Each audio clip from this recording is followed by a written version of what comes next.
So good morning or good night, depending on where you are, and welcome to another album review of The Shield on a Couch. I'm your host, Hector, and today I'm joined by Senorita Sabrosura, and we're going to talk about the new album by legendary punk rocker Iggy Pop. So, Senorita, how are you? Good, good. How are you? I'm good. I'm here.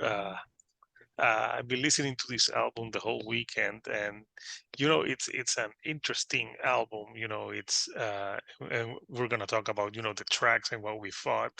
But yeah, this is the album. It's called Every Loser, and I think it's his first album in how many years? I don't remember. I Yeah, think he put out one in 2016, but he did that was supposed to be the last one, but I think he did like two more after that. yeah. I know that I haven't heard new music from him in a long time. And so when this was put on the radar, I'm like, yeah, it's interesting. He's a legend. And something that is very interesting about this album is like the all-star cast that is on the album.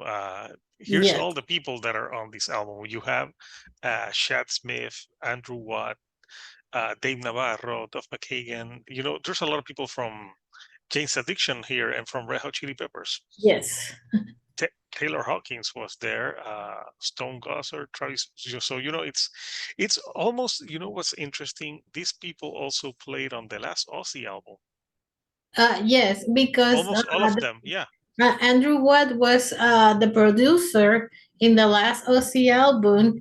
He's like a hot producer right now, and I think last year he won Best Producer for Non-Alternative. He's worked with Dua Lipa, Post Malone, Ozzy Osbourne. Like he's not in one genre only, and he also plays music in the album, like various instruments. Um, Yeah, it's interesting. So, what were your first thoughts on listening to this album? Uh, well, we did a video before. This was an album that I was really anticipating, waiting for, and I find it like really remarkable how fresh it sounds. Like it's very energetic, very raw. Um, like and I feel like it's a nod to his past. Like it reminds me of early the Stooges, but also like without feeling nostalgic. And it's very Iggy Pop, very confrontational, very intense. And and the only thing I find it very short. Like I wanted more, but it's really good. Like very fast paced.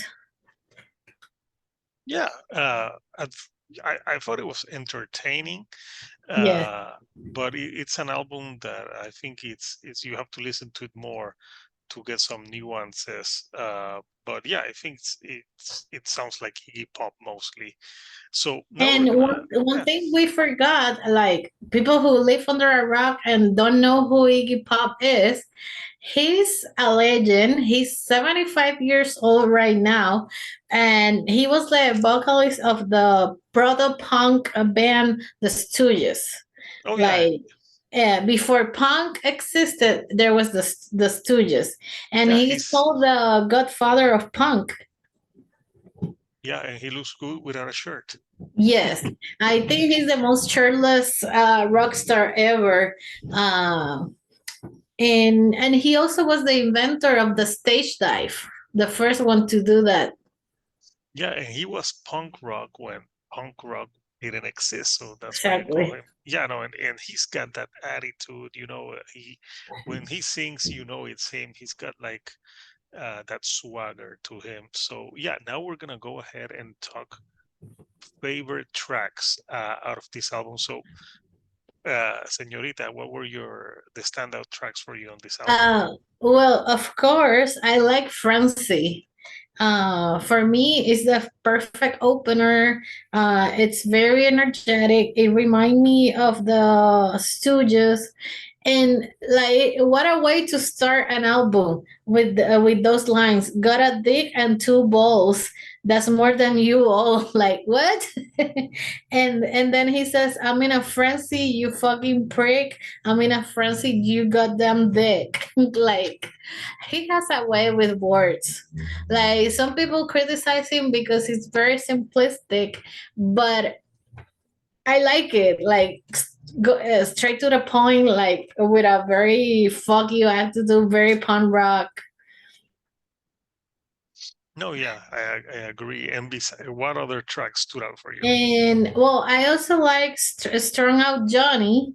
Um, and it's like, and the first song is like very Stooges, very punk with the voice, very punk.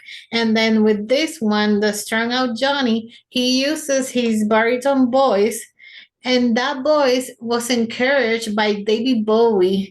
He told him like use that voice in the album The Idiot and the Berlin Years. Um, and the song is about a junkie, a survivor. But I don't know. It sounds like very like the intro. If you don't tell me I'm listening to a Iggy Pop, if I listen to the intro, like oh here comes Depeche Mode. It sounds Yeah, very 80s very new wave. Yeah. new wave. I like it. I also like New Atlantis. That is also very different from those other two, like very folk alternative. Like Yeah, those that guitars, it sounds very 90s alternative, and that one sounded to me like Johnny Cash meets Lou Reed. something like that. Yeah, like a mix of folk and alternative, and I don't know, and it's I read that it's like a love song to his adopted home, Miami. You used to live there, but I like it's a love song for his home, and he calls it a beautiful whore of a city. Fucking hate Miami. Yeah. Uh, I also like comments. Comments well, I like the whole album, but those first three are the standards. I also like comments because it also sounds like 80s new pop, and Taylor Hawking plays the drums, and he co-write that song with him.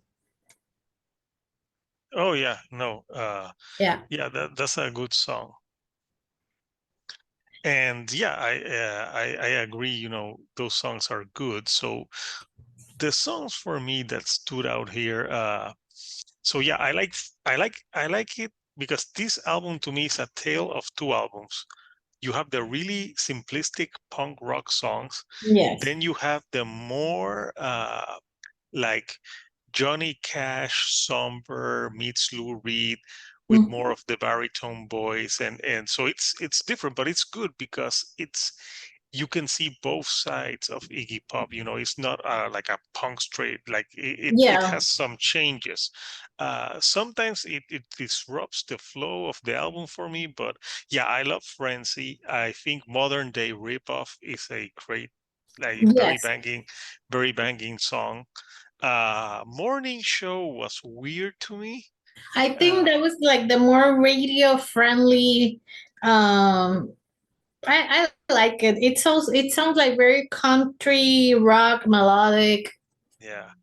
And to mention the tracks that you haven't mentioned, I think Neo Punk and All the Way Down are very great, solid tracks. Yes. A lot of punk rock energy. And the closer, the Regency, which I think is Australia. I love the line like "fuck the Regency." It's like Yes. that And one sounded like Bowie too, a little bit. today I saw the videos for the songs. They're like visual loops, and the Regis is like very cool, like with a hotel, and it's on a loop. It's very cool. Yeah, yeah, no, it's very cool. So it looks And cool. the all the way down,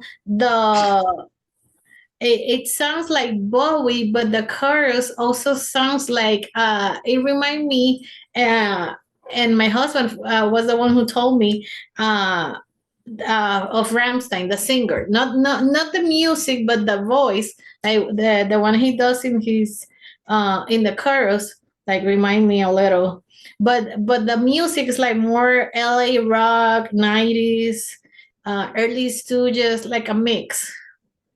Yeah. So if you like, what would you say after listening to the album? What are the critiques, maybe the low points of the album for you? Um, I think it was too short, and but I don't have too much of a critique. Like I even like the interludes, the spoken poetry. Like it gives you like a breath between songs. Yeah. So yeah, for me, the interludes did nothing for me. I'm like, what the hell are Oh, these I like that interludes? kind of stuff.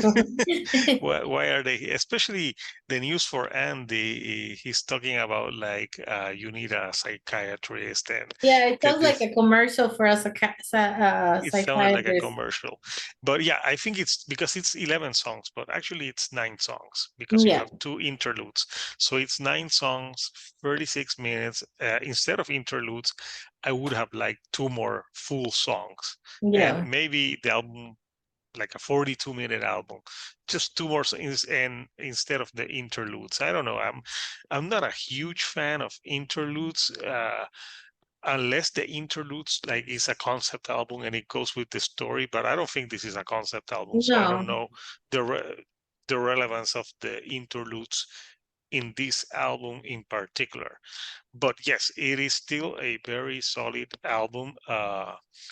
I like more the punk rock tracks than the ones that are mellower. But every the one that every loser or which no, what's the name? The one the single the single, Francis. sorry, Strong Out Johnny. I thought it was an interesting single, and it sounded like Depeche Mode, but meets him, and I like the way his vocals are on it. I thought it's an interesting single, but yeah, I like it more when he goes simple with the punk. That's just me. With the Iggy Pop sound. So Yeah, yeah, he used a lot of his but I like that he mixes voices like the baritone with the raspy punk howl. Uh I like that mix. But I think because he's older, and I think a few years ago he was having problems with his voice. It's been like what, 50 years making music, screaming, stage diving. So I think that's why he's using more his like crooner baritone voice. plus it gives it variety to the album. Yes. And you know the title "Every Loser." I was like, there's not a song called "Every Loser," but it comes from the song comments. That in that song he says every loser needs a bit of joy. they do, yeah. So yeah, so final, what are your final thoughts and verdicts on Every Well, Loser I by think Iggy Pop?